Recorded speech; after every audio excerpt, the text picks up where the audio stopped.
Les 5 erreurs à éviter au début.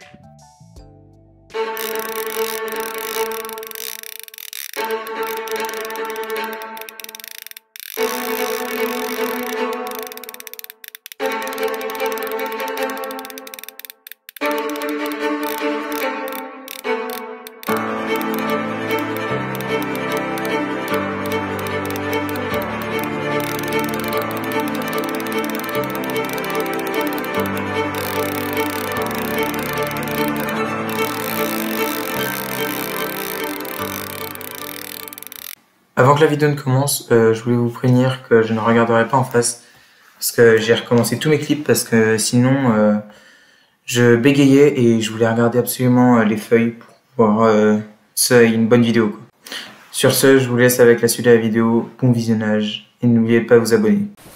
Salut les passionnés de pêche, bienvenue sur ma chaîne. Aujourd'hui on va parler des 5 erreurs les plus fréquentes que l'on fait les débutants en pêche. Si tu veux éviter de revenir bredouille ou abîmer ton matériel, reste bien jusqu'à la fin. C'est parti. Erreur numéro 1. Ne pas vérifier son matériel avant de partir. La première erreur que font beaucoup les débutants, c'est de ne pas vérifier leur matériel avant de partir. Imagine-toi arriver au bord de l'eau, tout prêt à pêcher, et là, ton fil est emmêlé, ton moulinet bloque ou ton hameçon est rouillé. C'est la galère et tu perds du temps précieux. Comment éviter cette erreur ? Avant chaque sortie, prends 5 à 10 minutes pour vérifier ton matériel, regarde si ton fil est en bon état, si ton moulinet tourne correctement et si tes leurres et hameçons ne sont pas abîmés. Un bon entretien te sauve la mise.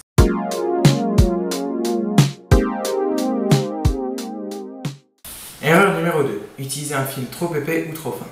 Deuxième erreur. Choisir un fil qui n'est pas adapté. Si ton fil est trop épais, les poissons risquent de le repérer et de fuir. A l'inverse, si ton fil est trop fin, tu risques de casser dès que tu attrapes un gros poisson ou que tu accroches un obstacle. Cela peut vite gâcher ta journée. Comment éviter cette erreur? Pour éviter ça, adapte le diamètre du fil à l'espèce que tu veux pêcher. Par exemple, utilise un fil de 20 centièmes pour les poissons comme la perche et la truite, et du 30 centièmes pour les carnassiers comme le brochet et le cendre. En cas de doute, demande un conseil dans un magasin spécialisé.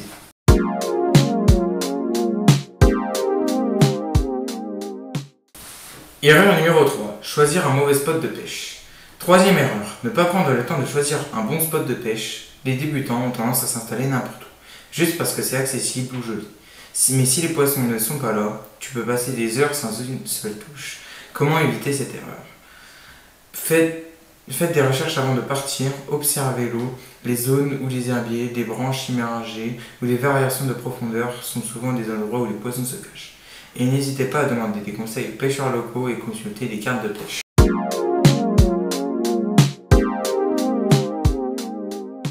Erreur numéro 4. Choisir un mauvais leurre ou appât.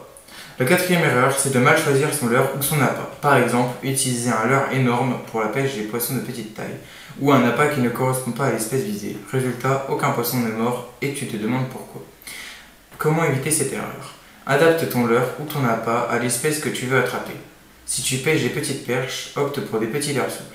Si tu vises le brochet, privilégie les leurres plus grands et plus agressifs. Informe-toi sur les habitudes alimentaires des poissons que tu cherches à capturer.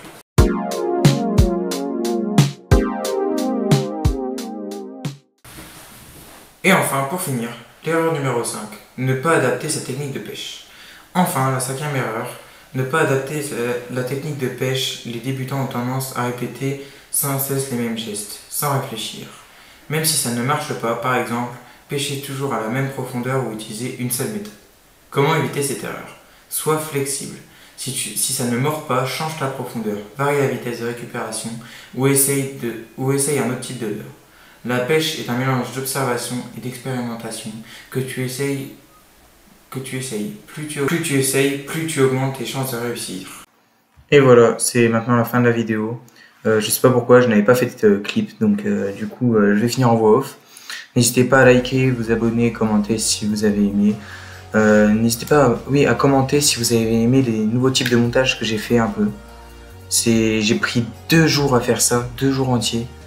Mais c'est parce que je suis pas expert niveau montage et là je suis vraiment fier de mon montage. Du coup dites-moi votre avis dans les commentaires. Allez, sur ce, je vous laisse.